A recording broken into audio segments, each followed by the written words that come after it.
السلام علیکم ورحمۃ اللہ وبرکاتہ۔ معزز ناظرین کرام، مالی اعتبار سے اگر انسان جو ہے کمزور ہو، مالی اعتبار سے بہت زیادہ پریشانی ہو،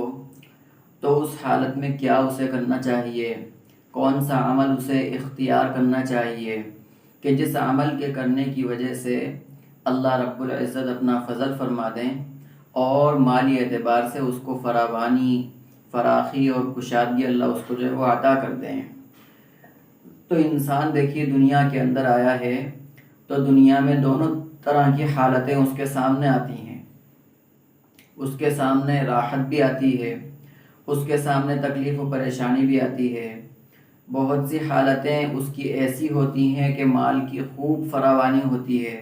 کثرت کے ساتھ اس کے پاس جو ہے وہ مال ہوتا ہے، لیکن بہت سی صورتیں اس کے ساتھ ایسی بھی ہوتی ہیں کہ جس میں اس کے پاس کیا ہے مال نہیں ہوتا یا مالی اعتبار سے بہت وہ پریشان رہتا ہے۔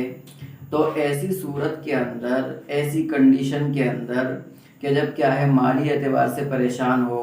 یا جو بھی کاروبار وہ کر رہا ہو، کوئی دھندا کر رہا ہو، کوئی بزنس کر رہا ہو، اس کے اندر بھی جو ہے اس کو فائدہ نہیں ہو رہا ہو، پروفٹ نہیں مل رہا ہو، اس کو نفع نہیں ہو رہا ہو، تو ایسی صورت میں اگر انسان یہ چاہتا ہے کہ مالی اعتبار سے بھی میری پریشانی دور ہو جائے، اللہ مال بھی مجھے خوب عطا کر دیں اور ایسے ہی اللہ اولاد بھی مجھے عطا کر دیں، تو اس کے لیے جو ہے وظیفہ کیا ہے؟ اس کے لیے جو ہے قرآنی وظیفہ ہے، قرآن کریم کی آیت ہے، اور وہ آیت جو ہے انسان کو یہ سبق دے رہی ہے کہ اس آیت میں جو عمل بیان کیا گیا ہے، اگر وہ عمل انسان کرے اور اپنا معمول بنا لے، مسلسل اس عمل کو کرے، تو اللہ رب العزت چار طرح کی نعمتیں اس کو عطا کریں گے۔ اور وہ چار طرح کی نعمتیں کیا ہیں اور وہ عمل کیا ہے؟ تو سب سے پہلے تو جو ہے اس عمل کو جو ہے آپ سنیے، اور وہ عمل قرآن کریم کی آیت ہے، اعوذ باللہ من الشیطان الرجیم، بسم اللہ الرحمن الرحیم، استغفروا ربکم انہ کان غفارا، کہ اپنے رب سے استغفار کرو، خدا کے سامنے توبہ و استغفار کرو، یقیناً وہ بہت زیادہ بخشنے والا ہے۔ تو یہ توبہ استغفار یہ بہت بڑا عمل ہے، بہت ہی اونچا عمل ہے، اور یہ کئی فوائد جو ہے اس کے اندر ہیں، اور کئی نعمتیں اس کے کرنے سے انسان کو حاصل ہوتی ہیں۔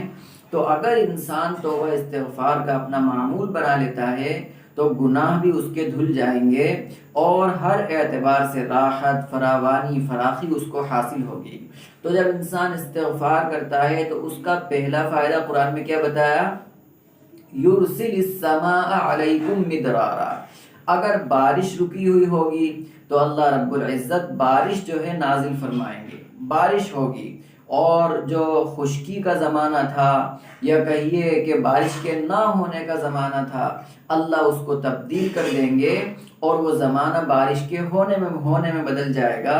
اللہ جو ہے خیر کی بارش فرمائیں گے، موسلا دھار بارش اللہ فرمائیں گے، ایسی بارش جو ہے وہ آئے گی کہ جو لوگوں کے لیے نفع بخش ہوگی اور نقصان کا باعث نہیں ہوگی۔ تو پہلا فائدہ تو کیا بتایا؟ یرسل السماء علیکم مدرارا، کہ اللہ رب العزت تم پر کیا ہے بارش نازل فرمائے گا، اور اس کے آگے کیا فرمایا؟ وَيُمْدِدْكُمْ بِأَمْوَالٍ وَبَنِينَ، اور دوسری جو نعمت اللہ اس کو دے گا وہ مال کی نعمت دے گا، مال اللہ جو ہے وہ خوب دے گا استغفار کے نتیجے میں۔ اگر انسان استغفار کر رہا ہے، روزانہ کا اس کا معمول ہے، تو اللہ مال بھی اس کو کثرت کے ساتھ دے گا۔ اور تیسری نعمت کیا ملے گی؟ وَبَنِينَ، اللہ رب العزت اولاد بھی اس کو عطا کریں گے، اولاد نبینہ ہو یا اولاد جو ہے وہ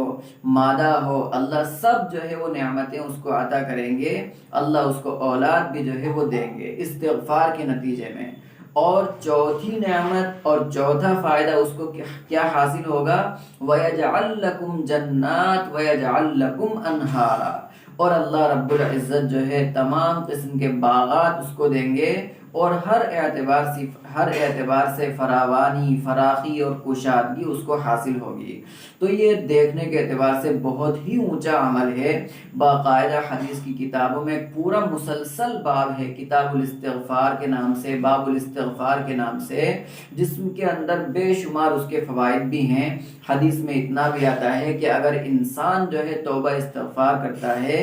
اللہ کے سامنے سچے دل سے جو ہے وہ توبہ کرتا ہے، تو پھر وہ گویا کہ ایسا ہو جاتا ہے جیسے کہ اس کے جسم پر اس کوئی گناہ ہی نہ ہو، اور وہ گویا کہ آج ہی جو ہے پیدا ہوا ہو۔ التائب من الذنب کمن لا ذنب لہ، گناہوں سے توبہ کرنے والا ایسا ہے کہ گویا کہ اس نے گناہ کیا ہی نہ ہو، اس کے جسم پر، اس کے بدن پر کوئی گناہ رہا ہی نہ ہو۔ اس لیے ہمیں توبہ استغفار کا معمول کرنا چاہیے، اور اس میں ہم عربی زبان میں بھی کر سکتے ہیں، استغفر اللہ ربی من کل ذنب واتوب الیہ، اور اردو زبان کے اندر یا ہم جو بھی زبان جانتے ہیں اس زبان کے اندر توبہ استغفار کر سکتے ہیں کہ اے اللہ ہمارے گناہوں کو معاف فرما، ما قبل کی کمی کوتاہی کو اے اللہ معاف فرما، جو حکم آپ کے چھوٹ گئے ٹوٹ گئے اللہ ان کو معاف فرما، اور اللہ بقیہ زندگی کو قرآن و سنت کے مطابق گزارنے کی توفیق عطا فرما۔ اس طرح انسان اردو میں بھی توبہ استغفار کر سکتا ہے، اور عربی کے الفاظ میں بھی جو ہے وہ کر سکتا ہے، لیکن اس میں یہ کہ جب ہم کر رہے ہوں تو ہمارا دل پورا اللہ کی طرف متوجہ ہو، ہماری آنکھوں سے جو ہے وہ آنسو جاری ہوں، دل جو ہے وہ ہمارا کانپ رہا ہو، اور پورے جسم پر جو جسم کا رواں جو ہے وہ کھڑا ہوا ہو،